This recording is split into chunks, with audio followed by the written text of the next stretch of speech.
नमस्कार। आज हम बस्तर के इतिहास के एक बहुत ही अहम लेकिन शायद थोड़े कम सुने हुए अध्याय पर बात करेंगे। जी। छिंदक नागवंश। हमारे पास कुछ दिलचस्प शिलालेख और दस्तावेज हैं जिनसे इनकी कहानी पता चलती है। बिल्कुल। और ये स्रोत हमें समझिए 11वीं सदी से लेकर करीब 14वीं सदी तक का एक खाका देते हैं। लगभग 300 साल। हाँ, करीब 300 साल। इस दौरान उन्होंने बस्तर क्षेत्र, जिसे तब चक्रकोट या भ्रमणकोट कहते थे, उस पर राज किया। अच्छा। और राजधानी वो ज्यादातर बारसूर रही। 300 साल तो बहुत होते हैं। ये तो बस्तर के इतिहास का एक पूरा कालखंड है। तो चलिए देखते हैं इन स्रोतों के जरिए कि कौन थे ये छिंदक नागवंशी और क्या खास रहा इनके समय में। हाँ, तो इन स्रोतों से कुछ खास बातें पता चलती हैं। जैसे ये शासक भोगवतीपुरेश्वर की उपाधि लेते थे। भोगवतीपुरेश्वर? जी। इसका मतलब भोगवती के स्वामी। भोगवती वो नागों की पौराणिक राजधानी मानी जाती है, तो इससे सीधा संकेत मिलता है इनके नागवंशी होने का। अच्छा, इसलिए नागवंश। और इनके चिन्ह? हाँ, राजकीय चिन्ह थे सर्पध्वज सांप वाला झंडा, और बाघ व उसके शावक। ये शायद शक्ति और वंश परंपरा के प्रतीक रहे होंगे। और ये सब जानकारी हमें मिलती कहाँ से है? आपने शिलालेखों का जिक्र किया था शुरू में। जी। मुख्य स्रोत हैं, एक तो एर्राकोट से मिला तेलुगु अभिलेख। जी। फिर कुरुशपाल का पत्थर का शिलालेख है। और बारसूर, दंतेवाड़ा, इन जगहों से भी कई लेख मिले हैं।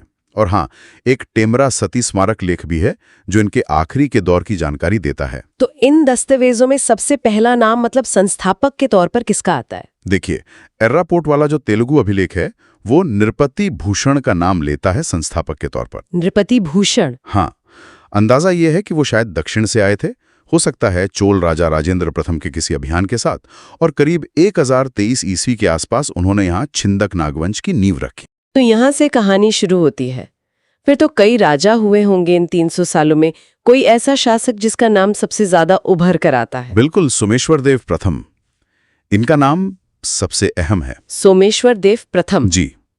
उनका शासनकाल भी देखिए काफी लंबा था, करीब 1069 से 1111 ईस्वी तक। हाँ, अच्छा खासा लंबा समय। और कुरुशपाल शिलालेख में तो उनकी काफी तारीफ है। उनकी सैन्य सफलताओं का जिक्र है, जैसे उन्होंने ओड यानी ओडिशा, वेंगी या आंध्रा वाला इलाका? हाँ, वही आंध्र का महत्वपूर्ण क्षेत्र, और लेमणा जैसे इलाकों पर विजय हासिल की। उन्होंने एक सत्ता संघर्ष भी जीता था, मधुराष्टक देव को हराया था। अच्छा। और एक और बड़ी बात, उन्होंने अपनी राजधानी जगदलपुर से बारसूर बदली थी। राजधानी बदलना तो हमेशा एक बड़ा कदम होता है। कोई खास वजह रही होगी? हाँ, जरूर कोई सामरिक या प्रशासनिक वजह रही होगी, लेकिन दिलचस्प बात यह है कि इतनी जीत के बाद भी उनका अंत हार से हुआ। अरे, किससे हारे वो? गलचूरी शासक थे जाजलदेव प्रथम। उन्होंने सोमेश्वर देव प्रथम को हराया था। इतिहास में ऐसे उतार चढ़ाव तो होते ही हैं। सही कहा। पर सोमेश्वर देव प्रथम को सिर्फ युद्धों के लिए नहीं याद किया जाता। उन्होंने नारायणपाल में एक प्रसिद्ध विष्णु मंदिर भी बनवाया था। अच्छा, तो निर्माण कार्य भी करवाया। सोमेश्वर देव प्रथम का दौर तो वाकई काफी घटनाओं से भरा लगता है। उनके बाद कौन महत्वपूर्ण शासक हुए? उनके बाद भी कई नाम हैं, जैसे राजभूषण सोमेश्वर देव द्वितीय, फिर जगदेव भूषण नरसिंह देव। इन्होंने बारसूर में मंदिर निर्माण पर काफी ध्यान दिया। जगदेव भूषण नरसिंह देव, इनका नाम माणिकेश्वरी देवी से भी जुड़ा है शायद? हाँ, बिल्कुल। उन्हें माणिकेश्वरी देवी का उपासक बताया गया है, जो इस क्षेत्र की बहुत महत्वपूर्ण देवी हैं। फिर बाद में एक शासक हुए कन्हार देव द्वितीय। उन्होंने राजधानी दंतेवाड़ा बना ली। बारसूर से दंतेवाड़ा? शायद सुरक्षा के लिहाज से हो सकता है।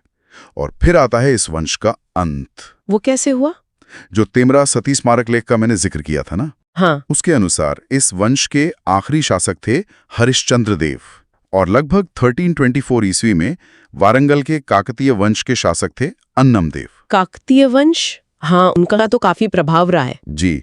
तो अन्नम देव ने हरिश्चंद्र देव को हरा दिया, और बस यहीं बस्तर में छिंदक नागवंश का शासन खत्म हो गया और काकतीय वंश का दौर शुरू हुआ, जो फिर काफी लंबे समय तक चला। तो युद्ध, सत्ता संघर्ष, राजधानियों का बदलना, ये सब तो चला, लेकिन इन 3 सदियों की कोई स्थायी विरासत भी तो होगी। हाँ, आपने मंदिरों की बात की थी। बिल्कुल, और शायद वही उनकी सबसे स्थायी विरासत है, जो आज भी हम देख सकते हैं, खासकर बारसूर और आसपास। जैसे? कौन से मंदिर? एक शासक थे धारावर्ष। उनके सेनापति थे चंद्रादित्य।